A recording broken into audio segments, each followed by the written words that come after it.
sure to make the body drop.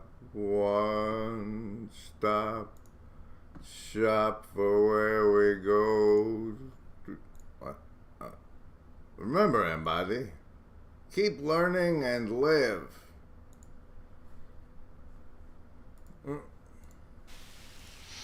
I want to suggest that the essential start is to be able to have a dialogue. In this way, people in different subcultures can come together to dialogue, to share their meanings, perhaps to emerge with new meanings that would be common. We have to begin with people who are open enough to start the dialogue. We cannot begin with those who don't want to. We need a place where people could get together merely to talk without trying to solve any problems, simply to communicate, to share, and see if they can come to a common understanding. There is no set form or practice to establish communication except to engage in communicating itself and then encounter the problems of trying to do that. Also, if we say that we want to communicate, but we give first priority to solving a certain practical problem, this will limit us. Behind every practical problem, there are assumptions. You still have time. Time not important, only life important. All kinds of affirmations won't get you there. You're stuck. You can't go through that change. You experience a kind of existential inertia.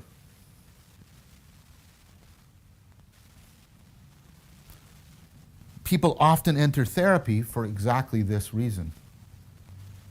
They can state who they want to be and what kind of world they want to be in.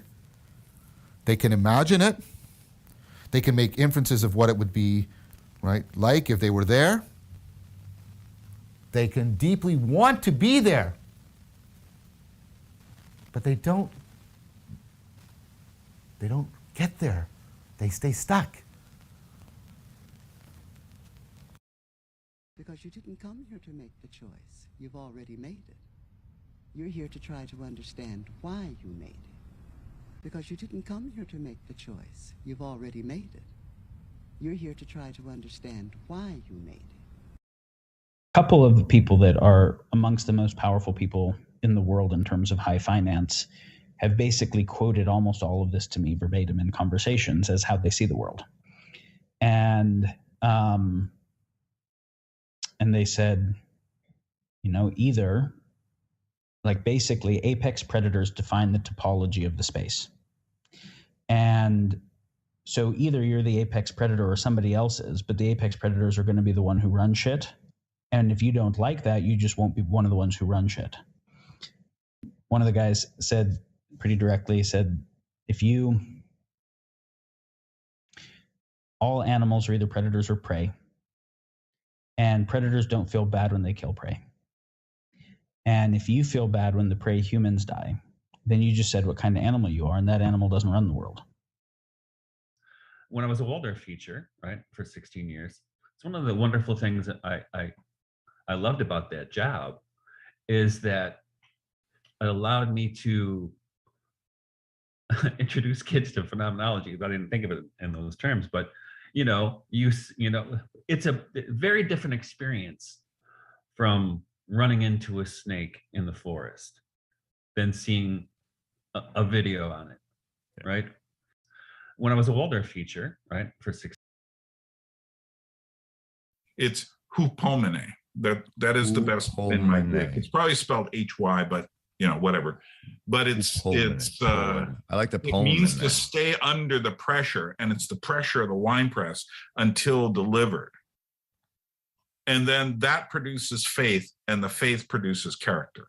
And the character to me is the wine, because it's got to suffer. I mean, that's one of the things. I'm living in Georgia now, and everyone knows wine has to suffer in order to be made. It suffers in the ground. That was the important part that I wanted to get out to the reapers that are coalescing around this channel. They'll be clip lords one day, and you'll know them then.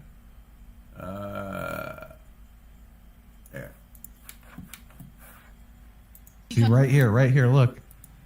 You see, I watermarked it. I got that from Stephen Michael Davis, because Stephen Michael Davis would share clips and then he'd get pissed that they would go everywhere, and he knew he was responsible for it. So I was like, I want to know where this clip ends up. That is a really good idea, actually. Yeah. It shows you where your penetration is, too, when it comes to some intern somewhere. So far, we have seen that people can be suggestible when they are under emotional stress and take indirect suggestions, which may have a long-lasting effect. And we have seen people become suggestible when in trance and take direct suggestions, which change them for a short period of time.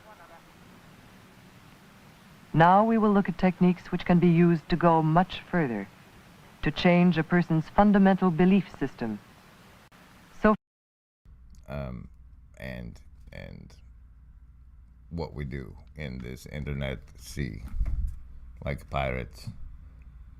Remember, everybody, pirates. There's no such thing as an NDA. I'm talk like a pirate day. Blow your whistle through a sea shanty, baby, and all your dreams will come true.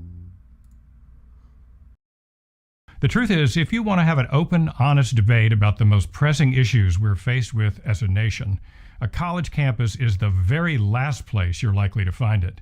I know because I've been teaching on college campuses for 30 years, and I've seen the change with my own eyes. I'm building an ecology of practices of group information processing and attention hyperfocusing towards constructing the best salience hierarchy beholder I can, with which I intend to steer the Overton window toward something terrible.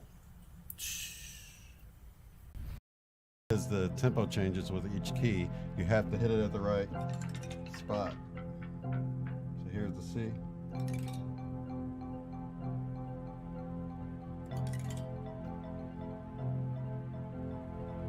As you see, it slows down. So there's a little taste. That was one comment that someone asked, wondering how the C would sound, and I thought, wow, you know, if it's not in the octave, it's going to have to be hit at some strange time, right? But once I hit the note and my mind heard it, it's like I intuitively knew right where I needed to let it into the overall mix. It's pretty cool.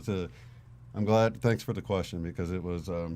I felt like I learned a little bit more and realized like how much of this is intuition, not really, you know, counting things up in your head or whatever. So I appreciate that.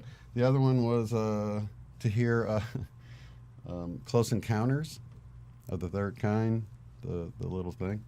So high expectation and close attention and love that I think really over the long term develops the kind of internalized structure that grows men up into the kinds of persons who regularly sacrifice and give and act like fully mature men for the benefit of everyone. And I think that's really what we're trying to do, rather than sort of browbeating and demanding and, you know, taking an attitude such as, you know, beatings will continue until morale improves. The task is to realize what the first principles are and to prioritize them over things that are less central to being and to truth, etc.